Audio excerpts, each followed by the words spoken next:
Hi, I'm Crow77. People who know me and have played Mahjong with me know that I'm very opinionated about certain subjects with Mahjong, but at the same time I've still kind of avoided making videos on them. But today it's time to finally address one of them, so let's talk about cons.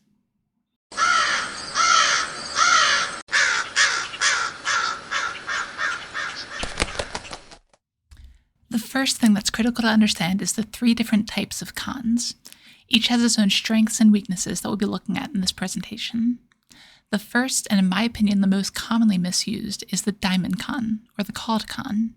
This is where a player already has an onco in their hand, and another player discards the fourth tile. There's only limited applications where these are good at all, and we'll look at them a little bit closer later. The second is a showman con, or an extended con. These cons are better from a strategic standpoint, but they're still often called without much thought, when in reality there's a lot of considerations that you need to look at before you call one of these. Lastly, we have the on-con, or a concealed con.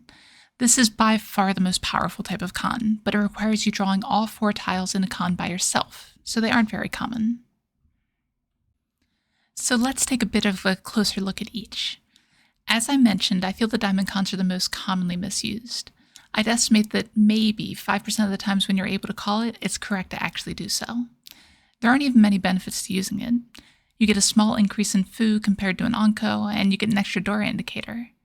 That second one isn't even necessarily a benefit. At best, it's linear, as all the players get the same indicator and have nearly the same chance to benefit from it. In most cases, the cons far outweigh these pros. Of course, it requires you to open your hand if it isn't already open.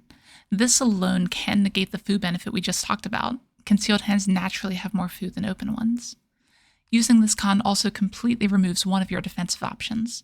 Discarding a ko from hand is great if the player who discarded the first copy ends up declaring Riichi. Lastly, the extra Dora indicator actually tends to benefit opponents whose hands are still closed more than you, as a declared reach will give 2 extra indicators instead of just the one that you get. So overall, there really isn't a ton of benefit to making this call. How's that compared to other types? The showman con is correct far more often, since a lot of the cons of the declaration are mitigated just due to the nature of it. When we look at the pros, they're very similar, but the foo increase is bigger than with the diamond con. Since the ko is already open in the case of a showman con, it's naturally worth half as much foo as the onco in the previous example. The extra Dora indicator has the same benefits and disadvantages as the diamond con though. The cons, though, are almost completely mitigated. The only thing you really need to consider is that you're giving other players more Dora than yourself on average, if they're still players with closed hands. Your hand's already open, so there's no change there, as there can be with the diamond con.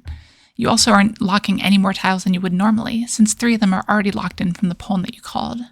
Still, this doesn't mean you should always declare a showman con. There's plenty of reasons not to, and we'll probably look at a few later. Lastly, we have on-cons. They are the most powerful type of con, simply because your hand can remain closed to take advantage of all the extra Uradora. There's also a drastic increase in foo, with terminal and honor cons being worth almost a full han until you reach Mahjong.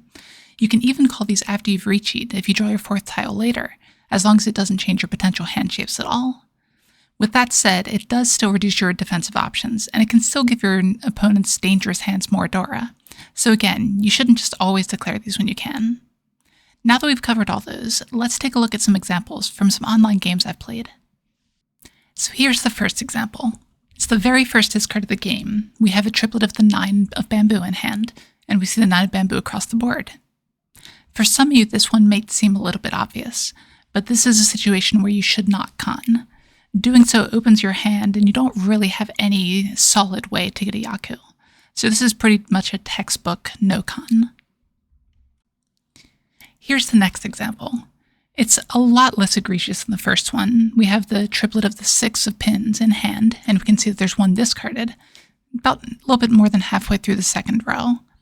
Now this is one where it's not necessarily obviously wrong to con, but on the other hand, it doesn't really do anything for us. There's some weird corner case scenarios where we flip a bunch of Dora, but those are very few and far between, and with all of our other opponents having closed hands, it's better just to pass here. Here, we have an opportunity to declare a showman con. Do we take it? In this situation, I would typically not do it. Now, of course, if any of you saw this game live on my stream, you would know that I did declare the con, but honestly, that was just more for the sake of the stream, not because it was a good decision. We don't have much guaranteed value with this hand, even with the con, and we already have a dangerous tile to get rid of with the Chun. On top of that, we aren't Tenpai, and we don't have anywhere near as much safety as we'd like if someone declares Riichi. This is a pretty easy pass in my opinion. Here's a hand with a potential on-con on the 7-pin. Taking a look at it, it doesn't look like the worst con in the world, but right now I don't think is the right time for it. The 3-pin in our hand is most likely getting discarded regardless of what we draw, even if it does improve the hand, since the 5-pin is our only real pair left. So I think in this situation it's better to delay the con to see if we can improve the hand some other way first. Now the next turn we are able to improve the hand. Since we're now down to Ishanten, I do think it's time to con. If we draw into Tenpai, we can immediately declare Riichi and put a ton of pressure on our opponents, and even if we don't draw it right away, we're in a pretty decent position to be able to draw it later on and still declare the Riichi anyway. Here's another position where we could declare an on-con with a different 7-pin hand. As I've mentioned before, on-cons are very powerful, but this just really isn't the situation for it. The player on our right has declared Riichi already, and we're quite away from being able to hit Tenpai, so the con is more likely to benefit our opponent than ourselves.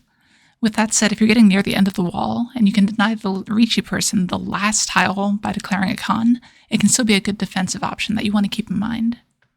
Here's another example. We have the option to Shomen con the Hatsu here. Unfortunately, this is another situation where the potential benefits are drastically outweighed by the risk. The Hatsu is a guaranteed safe discard, which is really hard to find in our hand without completely tearing it apart. So if we declare a con, we don't have any safe discards guaranteed. So it's better to keep the overall hand values low, discard the Hatsu, and to keep a safe Tenpai for another round at least. So here's our last example, and we have a chance to Diamond Con the Haku. Do we take this one? Again, the answer is just really no. It's way too early to judge hand strength of us and our opponents and decide where this hand even wants to go. One possibility is that we need the Haku for a pair, and declaring a con prevents us from doing that. In this situation in particular, we don't get to progress the hand very much, and we end up in a situation where the player across has an early Riichi, and we have to rely on those Haku for safe discards, something we wouldn't have been able to do if we declared a con. You can't underrate the defensive potential of an onco like this. So that's all for our examples here. I know a lot of them seem like that was just no con after no con after no con, but really that's just true to the game. Most of the situations where you can con, you shouldn't.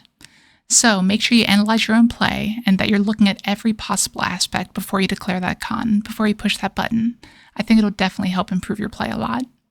Hope to see you guys next time. Thanks for watching.